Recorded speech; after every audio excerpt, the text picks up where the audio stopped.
Welcome to our YouTube channel Kichu's kitchenette. ഇന്ന് നമ്മളിവിടെ ഉണ്ടാക്കാൻ പോകുന്നത് ബ്ലാക്ക് ഫോറസ്റ്റിൻ്റെ ഒരു സ്പോഞ്ച് കേക്കാണ്. ഞങ്ങളുടെ ചാനൽ ആദ്യമായി കാണുന്നവരാണെങ്കിൽ പ്ലീസ് ലൈക്ക് ആൻഡ് സബ്സ്ക്രൈബ്. നമുക്കാദ്യമായി ഇതിനു വേണ്ട ആവശ്യ സാധനങ്ങൾ ഒന്ന് പരിചയപ്പെടാം. ആദ്യം വേണ്ടത് മൈദ 1 കപ്പ്, അതായത് 250 ml ഒരു കപ്പാണ് ഞാൻ എടുക്കുന്നത്. 1 കപ്പ് മൈദ, 1 കപ്പ് പഞ്ചസാര, അത് നല്ലപോലെ പൊടിച്ച പഞ്ചസാരയായിരിക്കണം. പിന്നെ baking soda, baking powder, cocoa powder, പാല്, മീഡിയം സൈസ് 3 മുട്ട, സൺഫ്ലവർ ഓയിൽ. ഇത്രയും സാധനങ്ങളാണ് നമുക്ക് വേണ്ടത്. പെട്ടെന്ന് നമുക്ക് റെസിപ്പിയിലേക്ക് കടക്കാം.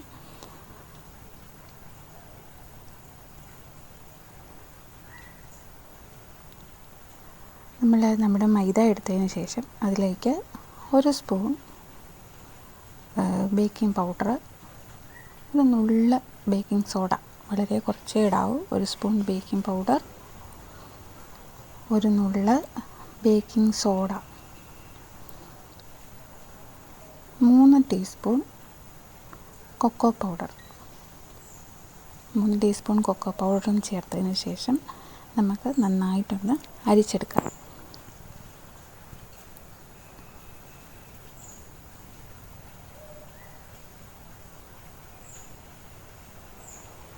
അരിച്ചെടുക്കുമ്പോൾ 1-2 വട്ടം അരിച്ചെടുത്താലും കുഴപ്പമില്ല.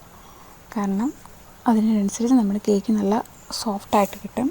അരിച്ചെടുത്തെങ്കിൽ മാത്രമേ നമ്മുടെ ആ ബേക്കിംഗ് പൗഡറും ബേക്കിംഗ് സോഡയൊക്കെ മൈദയിലെല്ലാം നല്ലപോലെ ചെല്ലാൻ വേണ്ടിയിട്ടാണ് നമ്മൾ അരിച്ചെടുക്കുന്നത്. ഇനി നമുക്ക് മുട്ട ബീറ്റ് ചെയ്തെടുക്കാം. അതിന്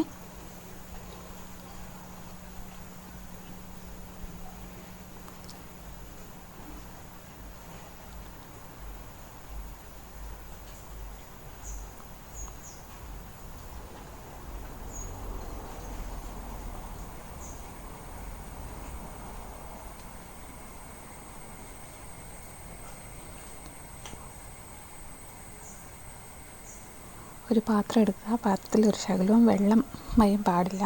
അതിലേക്ക് മുട്ട നമുക്ക് പൊട്ടിച്ചൊഴിക്കാം.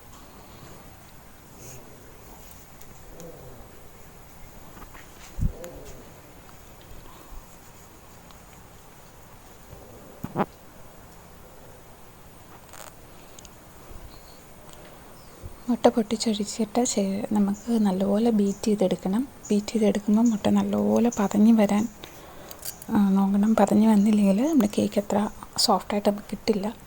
നല്ലപോലെ പതയണം. ഇതിപ്പം ബീറ്റർ ഇല്ലാത്തവർക്ക് വിസ്ക് കിട്ടും. വിസ്ക് ഉപയോഗിച്ച് നമുക്ക് ബീറ്റ് ചെയ്തെടുക്കാവുന്നതാണ്. അതിൽ സ്പൂൺ വെച്ചും ചെയ്യാൻ പറ്റുന്നുണ്ട്. അതല്ല ബീറ്റർ ഉണ്ടെങ്കിൽ ബീറ്റർ തന്നെ വെച്ച് ചെയ്തെടുക്കാം. നല്ലതുപോലെ ബീറ്റ് ചെയ്തെടുക്കണം.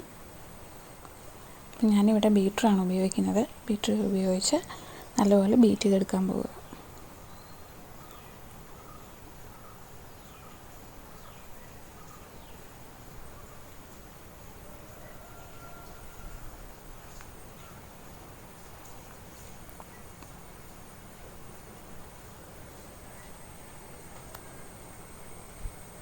മുട്ട ഏകദേശം ബീറ്റ് ചെയ്തെടുത്തിട്ടുണ്ട്. അതിലേക്ക് നമ്മൾ വാനില എസൻസ്, അത് മുട്ടയുടെ ആ ഒരു സ്മെല്ലൊക്കെ പോകാൻ വേണ്ടിയിട്ടാണ് നമ്മൾ വാനില എസൻസ് ആഡ് ചെയ്യുന്നത്. അല്ലെങ്കിൽ നമുക്ക് കേക്ക് ബേക്ക് ആയി കഴിയുമ്പോൾ ലേശം മുട്ടയുടെ ഒരു സ്മെല്ല് വരും.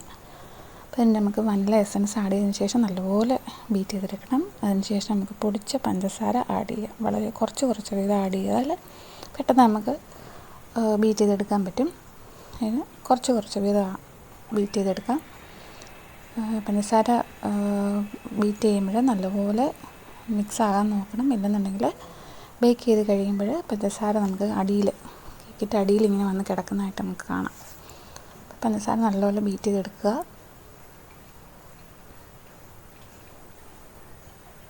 നല്ലപോലെ പൊടിഞ്ഞ പഞ്ചസാരയായിരിക്കണം ഉപയോഗിക്കേണ്ടത്.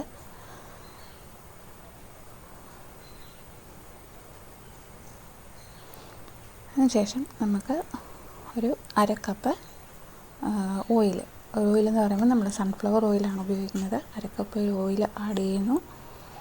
അതിനുശേഷം ഒരു 1/4 കപ്പ് പാലെന്ന് പറയുമ്പം അത് റൂം ടെമ്പറേച്ചറിലായിരിക്കണം. ഒരിക്കലും ഫ്രിഡ്ജിൽ വെച്ചത് നമ്മൾ എടുക്കാൻ പാടില്ല. ഫ്രിഡ്ജിലിരിക്കുന്ന പാലാണെങ്കിൽ കുറച്ച് നേരം വെളിയിലെടുത്ത് വെച്ച് ആ തണുപ്പൊക്കെ ഒന്ന് മാറിയിട്ട് നമുക്ക് യൂസ് ചെയ്യാം. പാൽ ആഡ് ചെയ്യുക. അതിനുശേഷം നമുക്കൊന്ന് മിക്സ് ചെയ്തെടുക്കാം. എണ്ണയും ഓയിലും പാലും ആഡ് ചെയ്തതിന് ശേഷം ഒരുപാട് നേരം നമ്മളിട്ട് ബീറ്റ് ചെയ്യരുത്. ജസ്റ്റ് ഒന്ന് മിക്സ് ചെയ്തെടുത്താൽ മതിയാവും.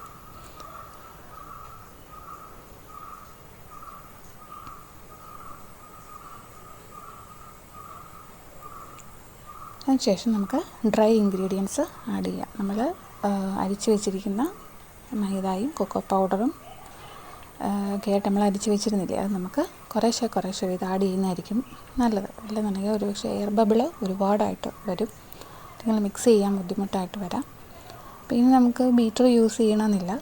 ഒരു സ്പൂണോ അല്ലെങ്കിൽ ഒരു സ്പാച്ചുലയോ വെച്ചിട്ട് നമുക്ക് ഒന്ന് റൗണ്ട് ചെയ്തെടുക്കണം. ഇങ്ങനെ വട്ടം കറക്കി ഇളക്കി എടുക്കാതെ ലേശം റൗണ്ട് ചെയ്ത് എടുക്കുക.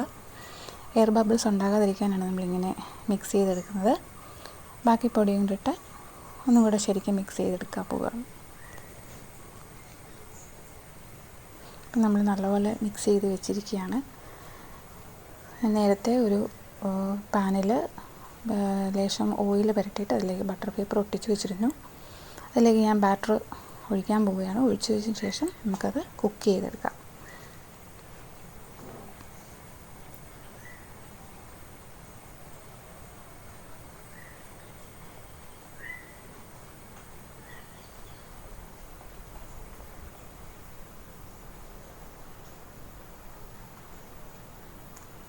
ഞാനിവിടെ മോർഫി റിച്ചാർഡിൻ്റെ ഓവനാണ് യൂസ് ചെയ്യുന്നത്.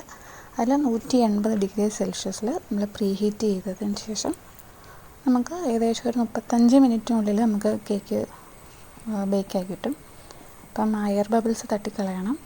നമുക്കിങ്ങനെ മണ്ടയ്ക്ക് ഇങ്ങനെ ബബിൾസ് വന്ന് കിടക്കും. അത് ലേശം 2 തവണ ഒന്ന് ടാപ്പ് ചെയ്തതിന് ശേഷം വേണം നമ്മൾ ഓവനിലേക്ക് വെക്കാൻ. നമ്മളിപ്പോൾ ഇതൊന്ന് കുക്ക് ചെയ്തെടുക്കാം.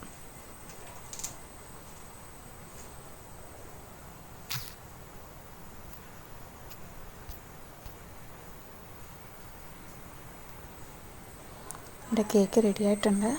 നല്ല സ്പോഞ്ചി കേക്കാണ്, നല്ല സോഫ്റ്റാണ്. നമുക്ക് തൊട്ട് വെക്കുമ്പോഴേ അറിയാം നല്ല സോഫ്റ്റി കേക്കായിരിക്കുന്നത്.